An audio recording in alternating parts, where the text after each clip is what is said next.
बिहार सैलाबी इलाका है। यहाँ इंसान हर साल बाढ़ में खुद अपने जान को बचाता है, वो कहाँ कागज को संभालने जाए, कहाँ अपना चीज संभालने जाए। तो हम तो कहते हैं जो बिहार में जितने अति पिछड़ी या जितने भी कास्ट के लोग हैं, बहुत कम ऐसा है कि हमको लगता है 50% लोगों के पास अपना जन्म प्रमाण पत्र हो या अपना कोई आईडी वो पेश कर सके सरकार के सामने। 2003 के जो बाद है तो 2 पॉइंट कुछ ही दशमलव जो है जन्म प्रमाण पत्र बना। नमस्कार, आप देख रहे हैं जेएनबी जनता न्यूज बिहार।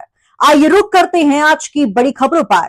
अगर आप इस खबर को यूट्यूब पर देख रहे हैं तो चैनल को सब्सक्राइब करें और फेसबुक पर देख रहे हैं तो चैनल को फॉलो करें।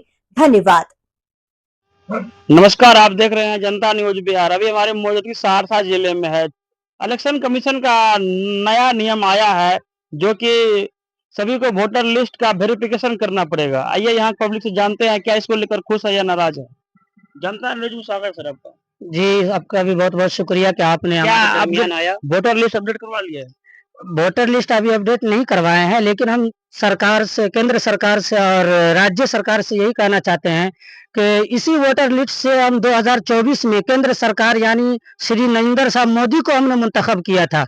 लेकिन जब यही वोटर लिस्ट से अब सीएम का मुंतखब करने की बारी आई है तो चुनाव आयोग जो है इसमें तब्दीली लाए हैं कि आप 2003 से लेकर अब तक का जिसका पहले आया वो अपने वोटर लिस्ट के साथ अपने माँ बाप का जन्म प्रमाण पत्र या आधार कार्ड या वो वोटर लिस्ट या और सारे जो सबूत पेश करने के लिए।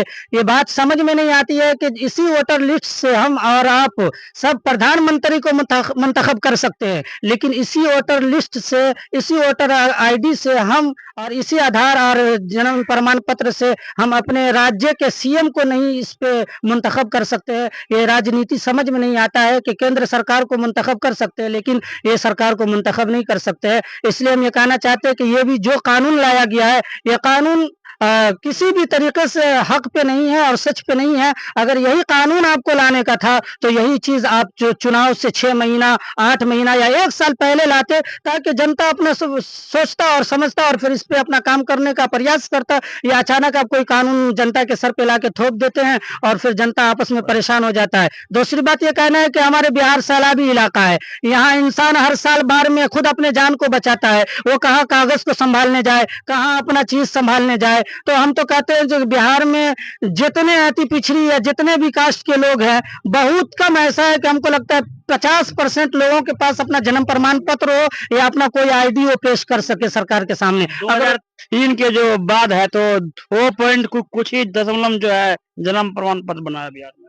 तो यही चीज सरकार को सोचने का है कि उस वक्त 2003 से लेकर अब तक का कुछ ही जन्म प्रमाण पत्र बना है। अगर आप इसी जनता के लिए आप इतना खैर खा हैं और जनता की भलाई के लिए आप ये काम करना चाहते हैं और ये जानना चाहते हैं कि ये हिंदुस्तान है या हिंदुस्तानी कौन है या बाहर से कौन आए, तो आप ये मामला 2003 से सबको आगाह कर देते हैं कि भाई अपना अपना कागजात सब दुरुस्त कर ले। और यहीं पे आप फोकस करते कि जो हमारे बिहार के जनता जो हमको चाहने वाले हैं, जो हमको मानने वाले हैं, जिनका वोटर आईडी नहीं बना हो या जो जिसको जन्म प्रमाण पत्र नहीं हो, आधार कार्ड नहीं हो, तो इस पर सरकार सहयोग करता तो आम इंसान आराम तरीके से बना सकता था और आसानी से उसको पेश कर सकता था, दिखा सकता था। लेकिन अचानक ये बिल ला के, ये कानून ला के, ये एक तरह से परेशान करने का हरवा है। ये लोगों को परेशान किया जा रहा है, ये लोगों को परेशानी में डाल के ये चुनाव आयोग अपने आप के मनमाना ये काम कर रहे हैं। हालांकि इस पे दीगर और जो पार्टी के लोग हैं इस पे आवाज उठा रहे हैं, ये चीज गलत हो रही है। दीगर और पार्टी के लोग हैं,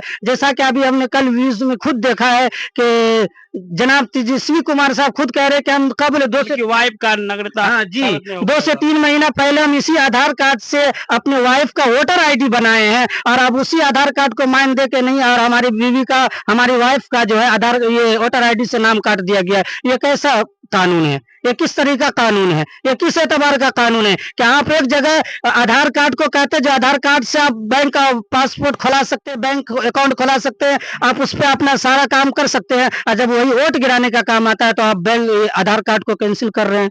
ये समझ में नहीं आता है सरकार का क्या राजनीति है और क्या सरकार किस पहलू पे लेके जाना चाहते हैं या सरकार का मंशा क्या है, नहीं समझ सकते हैं। आइए हम हमारे साथ और भी साथी है, बात करते हैं। जी बताइए, इलेक्शन कमीशन का जो नया नियम आया है इससे कितना खुश कितना नाराज है? देखिए, ये जो बिहार में पहली पहली बार ये चीज लागू हो रहा है, इलेक्शन कमीशन का जो वोटर आईडी सुधार का, ये बहुत ही गलत नीति है। और पता नहीं कहाँ से सिखाया गया है, कहाँ से बताया गया है कि बिहार में इस तरह का कानून लागू किया जाए, जो अभी तक कहीं भी लागू नहीं हुआ। लेकिन हम लोग ये चाह रहे हैं कि इस चीज का विरोध होना चाहिए, इसके लिए टाइम होना चाहिए कि जनता परेशान ना हो। जी।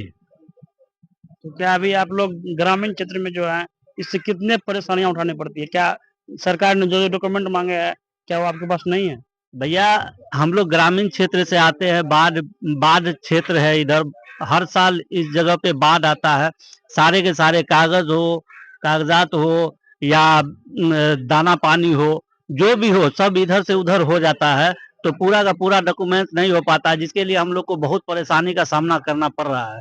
और इसकी वजह से इतनी परेशानी हो रही है कि हम लोग बता नहीं सकते, क्योंकि किसी का दर्द कोई समझ नहीं पा रहा है, कोई नेता लोग समझ नहीं पाता है। और ये पक्ष और विपक्ष तो इस बात को उठा रही है, जितने भी नेता लोग हैं विपक्ष में वो सभी उठा रहे हैं, लेकिन पक्ष के नेता एक भी ये इस चीज के बारे में नहीं बोल रहे कि इससे जनता त्राहिमाम हो चुकी है। और इसके लिए कुछ अलग से रूल होना चाहिए और एक समय होना चाहिए कि जनता अपना डॉक्यूमेंट जो है पेश कर सके। जी। क्या नाम है आपका? जी, मोहम्मद फिरोज खान। और ये हमारे साथ और यहाँ साथी है। क्या नाम है? अच्छा, ठीक है। क्या लग रहे हैं हम आपको? क्या हाल? ठीक है। ठीक है, बढ़िया। नया नियम आया है, इसको किस तरह से देखते हैं? ये बिल्कुल गलत है। कैसे गलत है? ये आदमी को डिस्टर्ब करने में लगा हुआ है, समझे? तो आप हटाइए। आदमी को डिस्टर्ब करने में लगा हुआ है, कहीं से कोई नहीं है। सभी लोग परेशान है, सबूत इकट्ठा करने में। इधर उधर बाढ़ का इलाका है, सब पिछले बार भी बाढ़ आया अगस्त में। और तो लोगों का कहना है कि यहाँ हर साल बाढ़ आता है, जो भी डॉक्यूमेंट रहता है डूब जाता है, मतलब खो जाता है बाढ़ में। पिछले बार भी अगस्त में बाढ़ आया तो पूरा ये सब सारा जगह घर घर में पानी था। कहाँ से लोग डॉक्यूमेंट्स लाएगा? अपना जान बचाएगा कि वही डॉक्यूमेंट्स कागज उगज ये सब जमा करके रखेगा? इससे बिल्कुल नाखुश है। ये कहीं से कोई भी एतबार से ये सही नहीं। हम तो सर ये कहना चाहते हैं कि अभी जो बाढ़ आया था पिछले मर्तबा, वो कहा जाता है कि 56 साल का रिकॉर्ड वो बाढ़ तोड़ा। हम चुनाव आयोग से ये कहना चाहते हैं कि अगर आपको इतना ही कागज का जरा ये था तो उस बाढ़ में आके जरा जनता का हाल देख लेते आप, कि जनता का घर बाकी है, कि जनता का कागजात बाकी है, कि जनता बाकी है।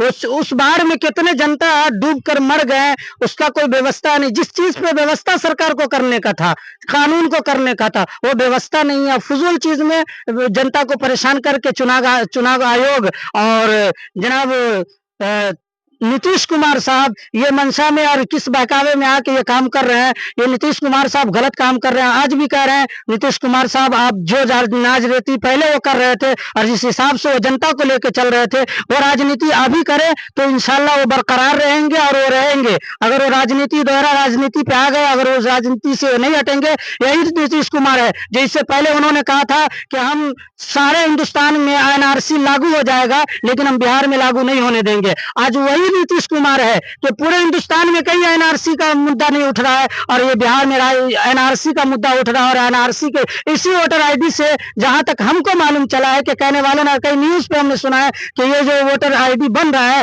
इसके जरिए एनआरसी का काम होगा और उसमें लोगों को छाटा जाएगा जो अपना सबूत और अपना कागज और अपना तमाम आईडी जमा नहीं करेंगे। तो हम कहते हैं कि एक तरफ नीतीश कुमार ये कहते हैं कि हम अपने बिहार में एनआरसी लागू नहीं होने देंगे, और दूसरी तरफ वही नीतीश कुमार है कि आपने क्या कहते हैं बिहार में एनआरसी ला रहे हैं सबसे पहले, जो कहीं नहीं हुआ। यही एनआरसी जब आसाम में लागू किया गया तो आसाम में देखा गया कि ये तो नीतीश कुमार का मामला नहीं, ये तो मतलब इलेक्शन कमीशन का मामला है। उस पर जो एनडीए के वोटर है और सभी पार्टी के वोटर सब अपना वेरिफिकेशन कराएंगे, या मतलब इस पे क्या वेरिफिकेशन जो कराएंगे सर, तो यही चीज तो हम चुनाव आयोग से कहना चाहते हैं कि अचानक किसी के सर पे कुछ थोपने से नहीं होता है। आपको यही काम करने का था, समय था। 5 साल का समय वक्फा दिया जाता है एक चुनाव के बाद दूसरे चुनाव का। आप उसी चुनाव के बाद ऐलान कर देते कि अगले चुनाव में ये कानून होगा, इस तरीके से आईडी आपसे मांगा जाएगा, आपसे ये चीज, ये कागजात मांगी जाएगी, जनता उसका व्यवस्था कर लेता, जनता उस चीज को इकट्ठा कर लेता। आप अचानक 2 से 4 या 6 महीना बचा नहीं है और आपने इतना कम समय दिया कि 1 महीने से कम मुद्दत में आप पूरे पूरे बिहार के जनता से आप पूरे सबूत और पूरे आईडी मांग रहे, ये कैसा हो सकता है? ये नामुमकिन है, नहीं हो सकता है। और हम कहते हैं अगर ये चीज अगर रहा तो हम कहते हैं पूरे बिहार में 50% ऐसे लोग हैं कि अपना वो सर्टिफिकेट या अपना जो भी चीज आईडी वगैरह वो नहीं दे सकते हैं। ये और वेरिफिकेशन करवाए या नहीं? नहीं नहीं नहीं नहीं करवाया। नहीं। वोटर लिस्ट वाला वेरिफिकेशन करवाए? हम करवाएंगे, इसे बिहार में क्या करवाएं? अभी सिक्का में 2 महीना के बाद फ्लड आ जाएगा, हमको घर में न दाना मिलेगा न कागज मिलेगा, अपना जान लेके बांध पर उच्छा बजा के आराम करेंगे झोपड़ी बना के। हम बीच में क्या कर सकते हैं? इस सरकार के ऐसा चाल खेलता है, राजनीति नहीं चलेगा बिहार में। आपस ले लो, फायदे में रहेगा, नहीं तो बीच में कभी नहीं मिलेगा बिहार का टिकट। उसको क्लियर कर देंगे बिहार से। आप क्या बोले? किनको क्लियर कर दीजिएगा बिहार से? ये हमको ये चीज चाहिए, वो चीज चाहिए, हमको चीज है नहीं करे। हमारा बाप के समय में डॉक्यूमेंट तो मांग रहे हैं इलेक्शन कमीशन। सुनिए सरकार ने सर, एक बात सुनिए। इसी तरह देखते रहिए जनता न्यूज बिहार। अगर आप भी खबर या विज्ञापन देना चाहते हैं तो संपर्क करें 7667883552। धन्यवाद।